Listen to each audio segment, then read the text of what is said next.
Welcome back.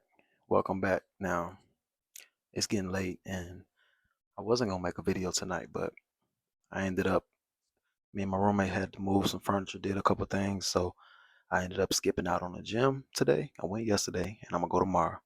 But I wanted to get three days in a row since tomorrow I'm getting a tattoo. So I'm going to go early in the morning. But we're going to go ahead and do a good little video. Take my time with this one. This right here now. Now,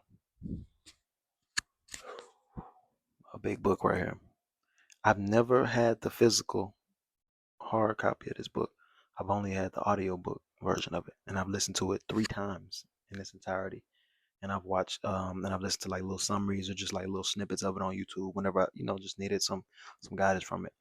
This book is mental, physical, and mostly spiritual and psychological, and it just basically is for like I first heard about it through Nipsey Hussle. He was on the Breakfast Club and he recommended this book. And this was back in, because he passed in 2019. This was back in like 2018, 2017. So I've been listening to this audiobook for years. But I ain't gonna hesitate no further, no longer. This book is The Way of the Superior Man by David Deida. And we're just gonna go over the introduction. It's a lengthy introduction, so I'll break it down and I'll just do like half. So I'll go part 1 and part 2. Let's get to it, baby.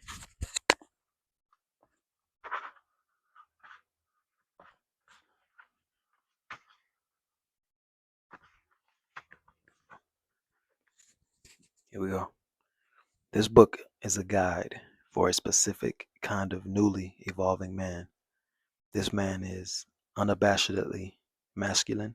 He is purposeful, confident, and directed, living his chosen way of life with deep integrity and humor. And he is sensitive, spontaneous, and spiritually alive, with a heart commitment to discovering and living his deepest truth. This kind of man is totally turned on by the feminine. He loves to take his women sexually to ravish her, but not in some old style macho fashion. Rather, he wants to ravish her with so much love that she is vanished. They both vanish in the fullness of loving itself. He is dedicated to incarnating love on this earth. Through his work and his sexuality, he does so as a free man, bound neither by outer convention nor inner cowardice. This newly evolving man is not a scared bully, posturing like some King Kong in charge of the universe, nor is he a new age wimp, all spineless, smiley, and starry eyed. He has embraced both his inner masculine and feminine, and he no longer holds on to either one of them. Balance. Balance. He doesn't need to be right all the time, nor does he need to be always safe, cooperative, and sharing like an androgynous Mr. Nice Guy. He simply lived from his deepest core, fearlessly giving his gifts, filling through the fleeting moment into the openness of existence, totally committed to magnifying love. Getting deep.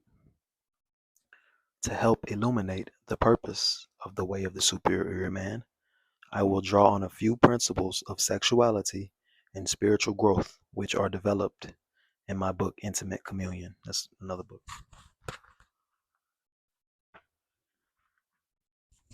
Until fairly recently, modern roles for men and women were fixed and separated. Men were supposed to go out and earn money. Women were supposed to stay home and take care of the kids. Men often manipulated their woman through physical and financial dominance and threat. Women often manipulated their men through emotional and sexual strokes and stabs. The typical and extreme caricatures of this previous time are the macho jerk and the submissive housewife. If you are reading this book, you have probably outgrown this first stage of sexual identity, or at least you can smile about it. Been there before. I used to be Mr. Rah Rah, and I'm the man, and da da da. Next came and it is still coming, a stage in which men and women both sought to balance their inner masculine and inner feminine energies towards 50-50, becoming more like one another. For instance, in the United States in the 1960s, men began to empathize their inner feminine. They learned to go with the flow. They let go of their rigid, one dimensional masculine stance and embraced the long hair, colorful clothes, nature, music, and more carefree and sensual lifestyle, all means of embellishing or magnifying radiance, energy, the abundance force of life, magnifying the feminine. Think about the 70s. Think about how people were in love and the music and the, just Woodstock hippie vibes. People were, making babies and just everything was, men started embracing their feminine energy as well. And it's not saying feminine as in you're a woman, feminine energy. And then there's masculine women. There are women who can tap into that masculine energy. And masculine doesn't necessarily mean man. And that's the thing people get caught up in. They're both energies. That's what this book taught me about, like to embrace your feminine energy. Meanwhile, many women were doing just the opposite. They were magnifying their inner masculine, which at the level of human character appears as direction, clarity of purpose, and vision. That's masculine, right? Women gained financial and political independence. They strengthened their careers, focused more on personal long term goals, went to school in increasing numbers for advanced degrees, and learned to be more assertive in their needs and desire. Chances are, if you are reading this book, you are more balanced than your parents were. If you are a woman, you are probably more independent and assertive than your mother was. If you are a man, you are probably more emotionally expressive and open minded than your father was. Or at least such qualities seem acceptable to you, even if you don't express them yourself. Remember, not that many years ago, a man who got his hair styled or a woman who wore a business suit was often considered suspect. This is very true. This was literally just the 90s. And I'm from the South, so very, very strict on, like, that type of time. If you know, you know. It was a good thing as time progressed for men to embrace their inner feminine and women to embrace their inner masculine. They became less fragmented and more whole in the process. They became less dependent on each other. Men could indeed change diapers. I've changed a bunch. And women were completely capable of emptying mousetraps. Macho men became more loose and feeling. Submissive housewife became more independent and directed.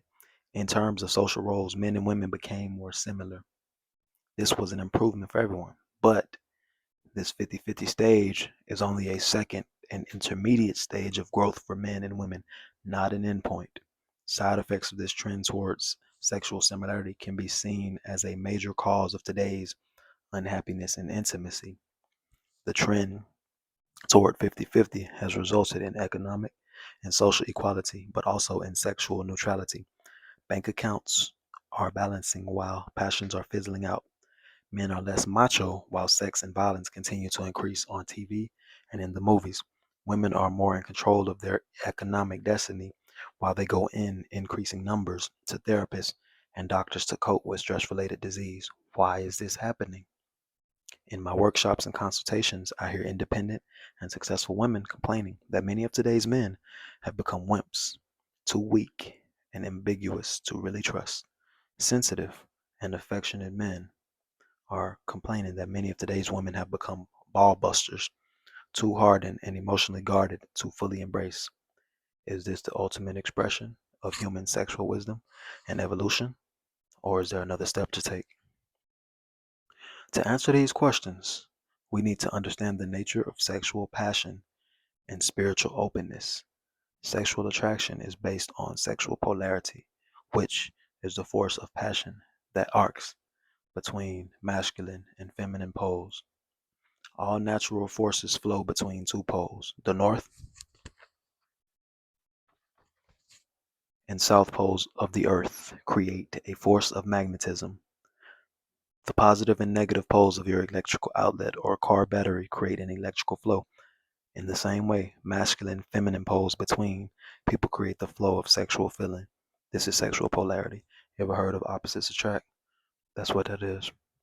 The force of attraction, which flows between the two different poles of masculine and feminine, is the dynamism that often disappears in modern relationships.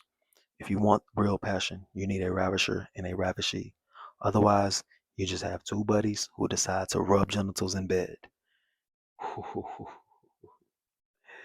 Each of us, man or woman, possess both inner masculine and inner feminine qualities. Men can wear earrings, tenderly hug each other, and dance ecstatically in the woods. Women can change the oil in the car, accumulate political and financial power, and box in a ring.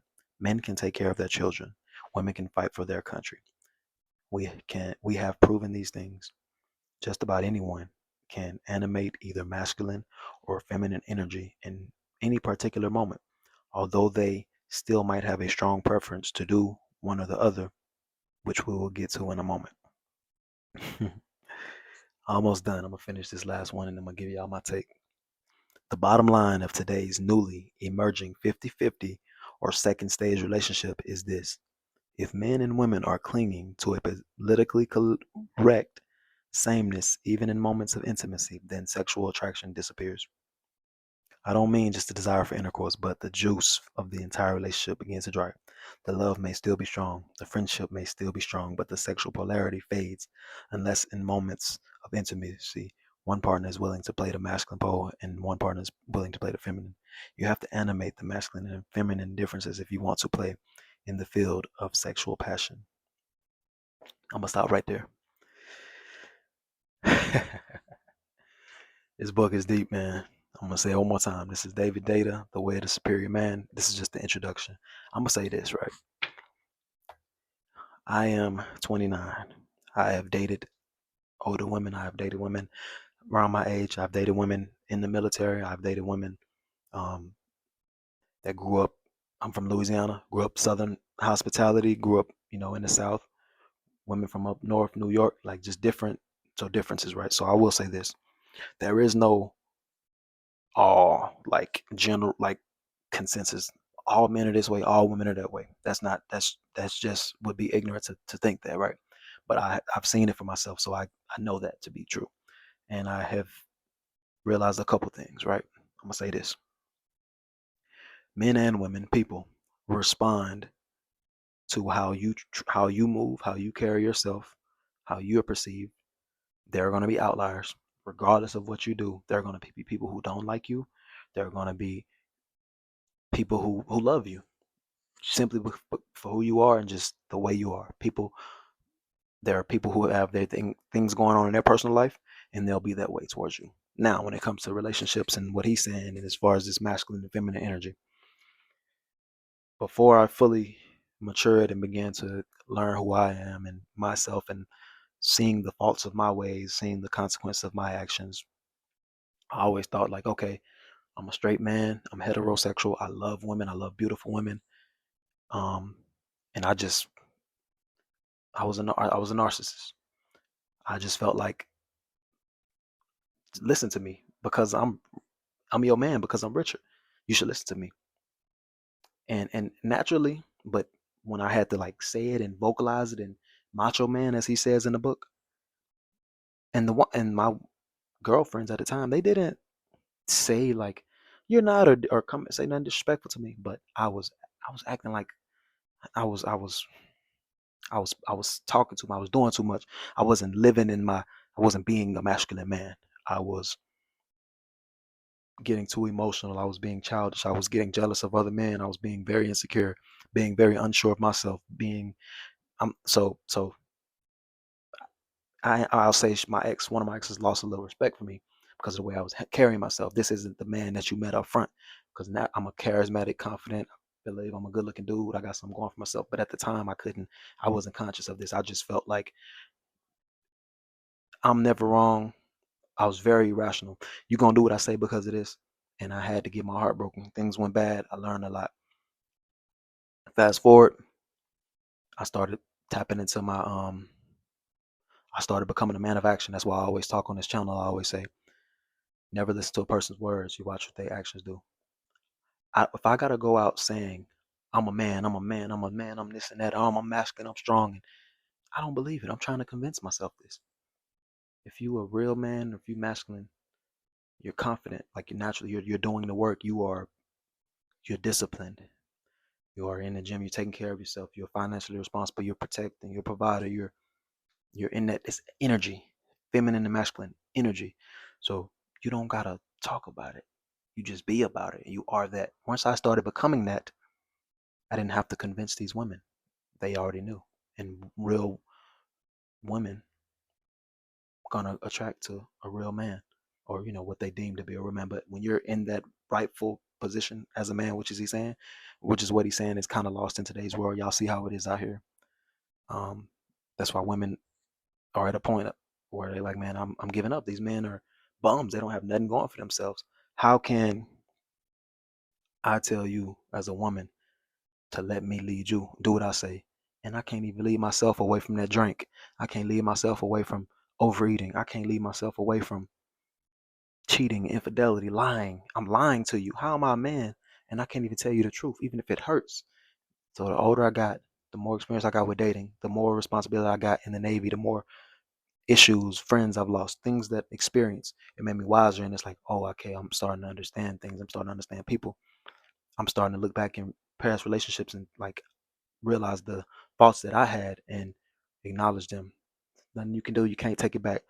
You can't change the past. Only thing that you can do is change how you move forward, acknowledge it. You can ask for forgiveness if you did people truly wrong and move forward. This book though, man, I tell you, it just basically it's psychological, it's spiritual, it's deep, and it makes you think. It just makes you think, and you just